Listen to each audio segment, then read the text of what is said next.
Okay, gonna make a video because it's way easier than writing a whole bunch of stuff. It looks so good. I'm so excited. Your fixation is fine. You've got the locked out elbow and like the moment of stillness. Of course, now my mom is calling me. The moment of stillness, that is a rep when you lock out and you hold still. So that's fine. I did see, I think some people had said, make sure that you pause a moment in your clean before you go into your jerk, because you have to show the distinction between the two movements. So, do your clean, take a moment here. Oh, here, doing a single ball. Do your clean, take a moment here, and then do your jerk. Try to straighten your knees if you can, because among other things, that's gonna allow you to relax your quads, because obviously if your knees are bent, your quads are gonna be tensed. And if you can straighten, and then you can have your legs straight with tense quads, or you can have your legs straight with relaxed quads. I even mess around just doing this sometimes, just like practicing relaxing, because the more you can relax your quads, the more you can keep the blood flowing in them so they don't get pumped. So just to show a couple reps, let's see. So clean, rest here a moment, pause, do your jerk. Going slow is really good. Even though pace is the goal, it's good to go slow just to, really figure out the movement, and then you can go fast. And then the other thing I was gonna say is, it looks like in your jerks, your feet are coming off of the ground, like your entire foot. And if you can't, that's fine. If you can keep your toes on the ground when you do your jerk, it's just a more efficient way to jerk. So, even just the cue of keeping the contact, your toes on the ground, pushing through your toes. It's this extension that we do here, pushing, and it's not cutting yourself short, because what happens a lot of times, especially when the bells are heavy, is we get real tense and we just we cut each part of the movement off. But you've got to just like let the bell go as far as it'll go, and then you get under it. So basically, I'll show you some bumps. Already all out of breath. So from here, you can just practice bumps by themselves and just really work on getting the float of the bell. Like, let it float completely, and really work on not using your arms. You just push through your feet, push through your toes, and then that energy is going to be transferred from your hip into your elbow, and that's what pushes the bell up.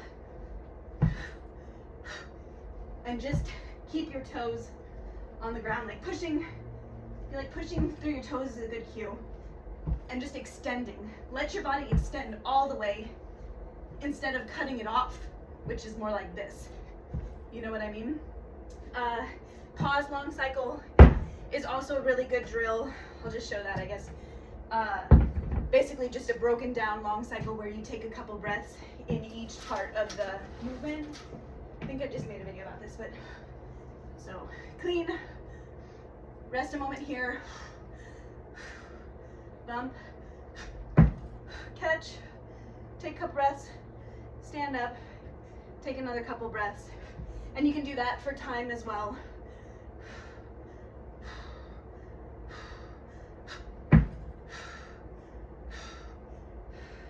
Standing up. And then the other thing I wanted to say is, speaking of cutting yourself off too soon, or cutting off the movement too soon, I think that's what I'm trying to say, is in your catch, let the bell float. Bump hard, let it float as much as it can, and then you gotta get under it as quick as possible to catch and get your hips back. So kind of like how we use the cue, how you wanna hit the wall behind you with your butt when you're teaching the hinge. It's almost that same concept, like even just visualizing hitting back, going back as fast as you can. It's a super fast, weird movement. It's fast, bump, fast. That's why that stomp is really good. It's fun and it sounds nice, but just the cue, the feedback of hearing that stomp, locking your elbows at the same time as the stomp, stomping hard, is really gonna help you get under the bell as quick as possible, and that's just the most efficient way. I was gonna show with a heavy bell what the angles should look like. So, record yourself from the side also. It's never pretty, but it's a good way to see how things are working from this angle, and you want the bell, the body of the bell needs to be directly over your center of mass.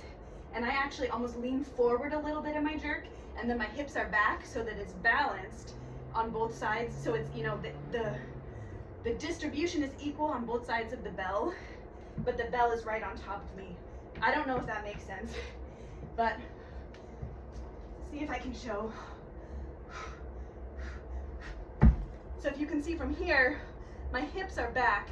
It's this under squat here, and then you stand up to fixate.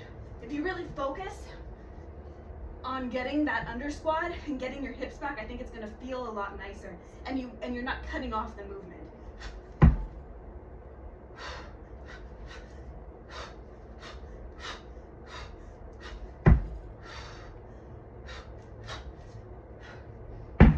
So let me know if that makes sense.